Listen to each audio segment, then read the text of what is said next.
Hi, welcome to Cake TV, brought to you by Renshaw. My name is Jacki Fanto and I'm from Blissfully Sweet. Today I'm going to be working on a boho macrame cake. There are many ways to create a macrame look, and the technique I'm going to show you now is an easy one where you'll get a great result. As a backdrop for my macrame feature today, I've covered this cake beforehand and it has a beautiful watercolour effect and lends really nicely to the boho look. If you want to find out how to create this watercolour effect on cake, click on the link below and you'll be able to find it there. To achieve the macrame look, but in an easy way, I've decided to use a rope mould, and I found that that lends quite nicely to the traditional woolen look of macrame. And I've already pre-prepared a few ropes, and now I'm going to show you how to do another one. But if you wanted to see further on how to make these moulds, please click in the link below and you'll be able to find that there. So now we're going to create the rope, and the first thing we need is our fondant, and today I'm using Renshaw. And you take off a piece of fondant and we have our rope mould, and what you want to do, the rope we're using here is quite deep and quite wide, so we don't want to roll out our fondant too thin, but I'm going to roll it out into a nice medium sausage shape. So you just keep on rolling out and rolling out until you find you have a size that will adequately fit into the mould. And there you go, that will be the right size for that shape. Okay, using the rope mould, I'm going to get our sausage shape and I'm going to gently open up our mould and manoeuvre that fondant in there and pressing it gently but firmly into all the crevices, because that's where the detail of your mould is.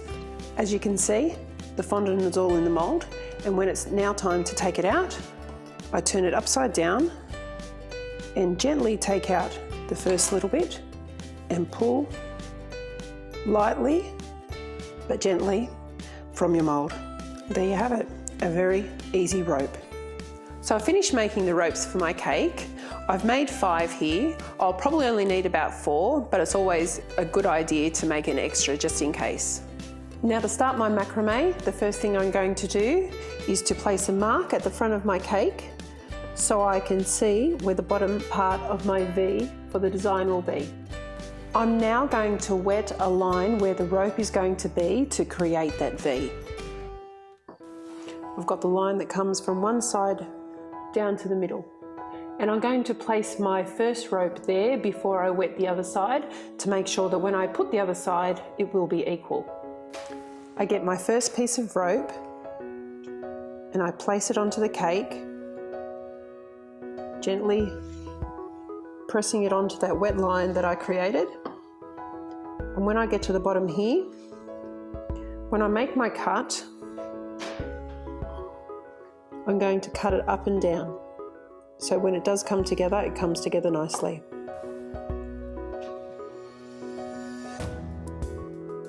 And then the top part, you just trim. So now I have the first side of my V, and now that I have that there, I can create the other side and make it equal. So I'm going to wet a line for the other side of the V, just lightly going down, twisting my cake stand as I go around to get down to the bottom of the V. And that's going to be the line where my next rope will be. Okay, I'm going to place the other side of my V with the rope now, starting up the top, gently placing the rope in place and meeting at that same line mark that we had before. Using my knife, cutting the excess off and joining those two pieces together and trimming my top part. The next stage I'm going to do in my macrame design is to create lines that go this way and that way, again with the rope.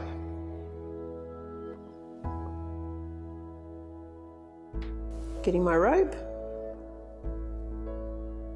and placing it on that line that we created and trimming it at the top. Always making sure that we gently place it into position. And I'll do our next line again now. Always doing one line at a time, that way you know that your lines are lined up. Okay. And now we'll just make one more line. Starting from the opposite way, we're now going to create our rope lines that go this way.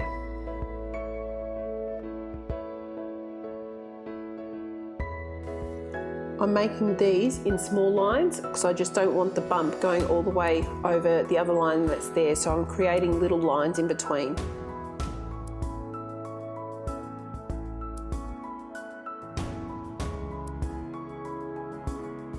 Moving on to the next line, and we always start where we cross over at the top. So we'll make a crossover here, make the line, making sure it's parallel to the rope line before it.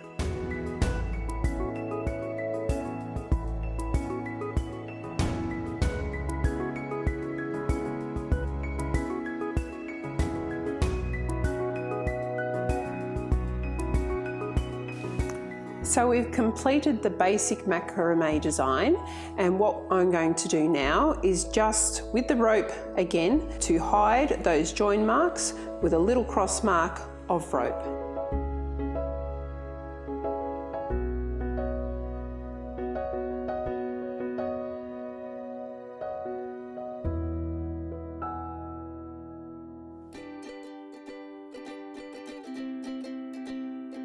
Okay, so that's the rope part of the macrame design finished, and the last part I'm just going to add now is some tassels that just finish it off perfectly.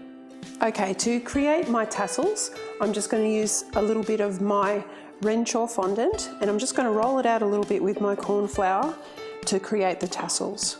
So if I need to see how many I need, 1, 2, 3, 4, 5, 6, 7 tassels. So it's just creating a simple rectangle piece, and then I'm just going to make little slits in the bottom to create a fringe.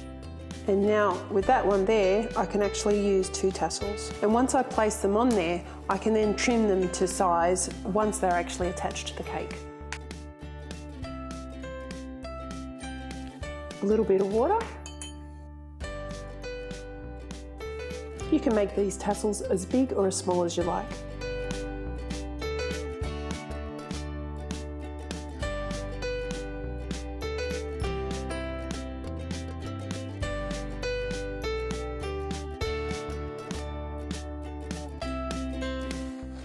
Now you can trim them up if you like, just by turning it around, getting your knife and trimming them in a nice straight line. And there it is, the finished cake, a macrame feature using a rope mould. My name is Jacki Fanto. I'll see you again next time on Cake TV, brought to you by Renshaw.